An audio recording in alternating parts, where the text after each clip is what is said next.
a home prepared for you. Hello, dear friends. It is so good to be with you today. Please, take a deep breath and feel the peace of this moment. I am so happy to share some good news with you.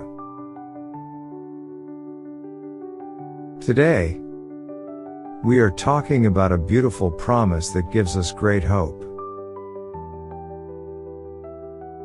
It is a promise about our future home. What is the New Jerusalem?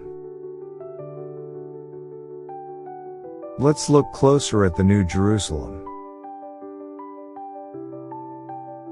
The Bible describes this city in a way that sounds like a dream, but it is a real promise.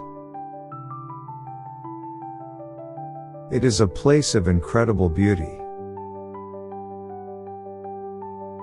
Imagine a city that shines with the light of God. There is no need for the sun or the moon, because God's glory is the light. The Bible says the city is made of pure gold, as clear as glass. Its walls are decorated with every kind of bright jewel. There are 12 gates made of giant pearls that never close, because there is no danger there. Through the middle of the city flows a river of the water of life, bright as crystal. Beside the river grows the tree of life. Its leaves are for the healing of all people. But the most beautiful detail is not the gold or the jewels. The most important thing is that God lives there with us. It is a holy place where there is no sin, no shadows, and no fear. It is a place where we are finally home. The finished work of Jesus. You might ask, how can I get to such a perfect place? I am not perfect. This is where we look at the finished work of Jesus Christ. Many people think they must build a ladder to heaven with their good works. But Jesus did something better. He came down from heaven to us. Right before Jesus died on the cross, he shouted, "It is finished." What did he finish? He finished the bridge between us and God. He took all our mistakes, our shame, and our sins upon himself. He paid the full price so that we don't have to pay it. Then, 3 days later, he rose again from the dead to show that he had won. He made a way when there was no way.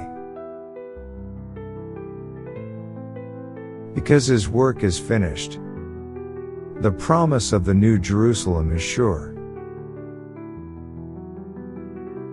It is not a maybe. It is a yes.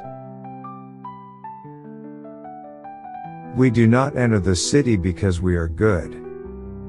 We enter because Jesus is good and he invited us.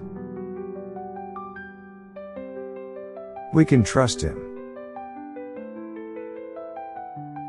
He has secured your future, and He will not let you go. It is a gift of pure grace. How this hope changes us.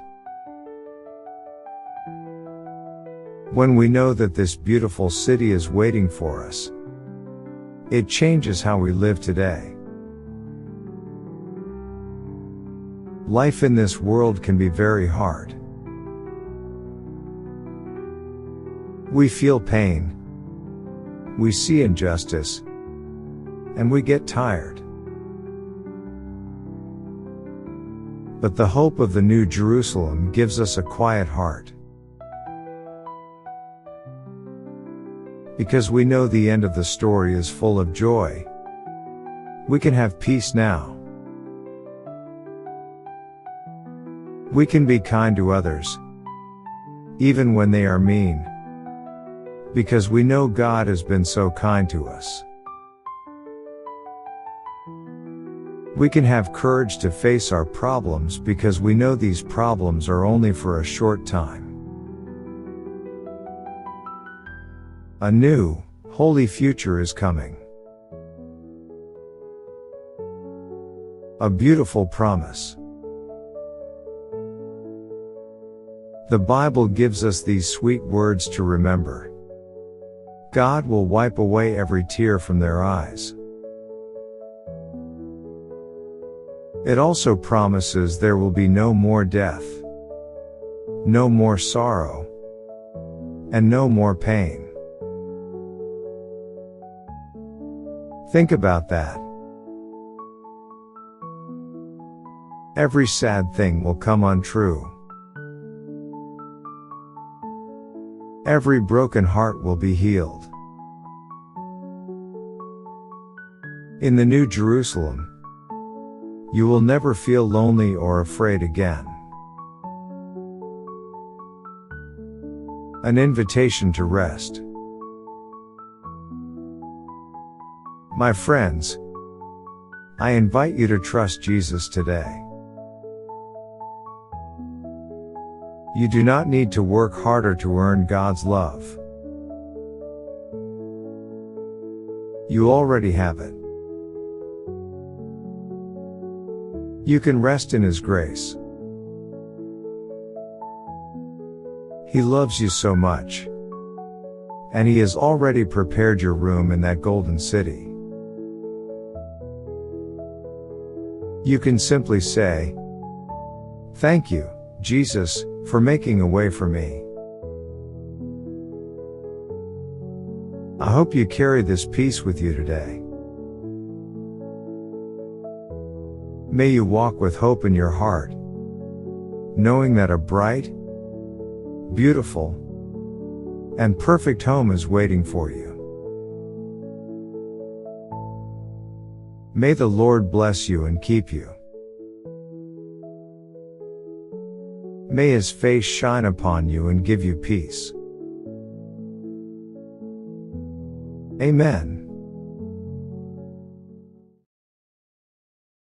Hello everyone. Today, I want to teach you a very special word from our reading. The word is incredible. What does it mean? Incredible means something so amazing that it is hard to believe. Think about the New Jerusalem we read about earlier. It has streets of gold and a river as clear as crystal. That is truly incredible, isn't it? It is so wonderful that it almost sounds like a dream. Here are 2 examples of how you can use this word in your daily life. Example 1. The view from the top of the mountain was incredible.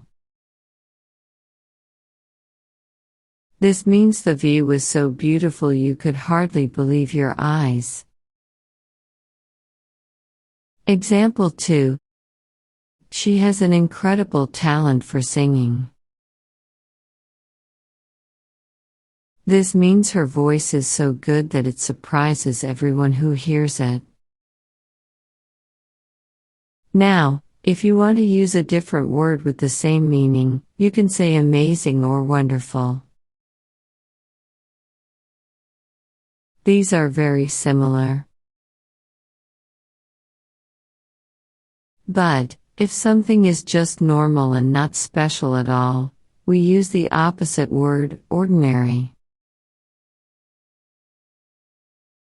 Does that make sense?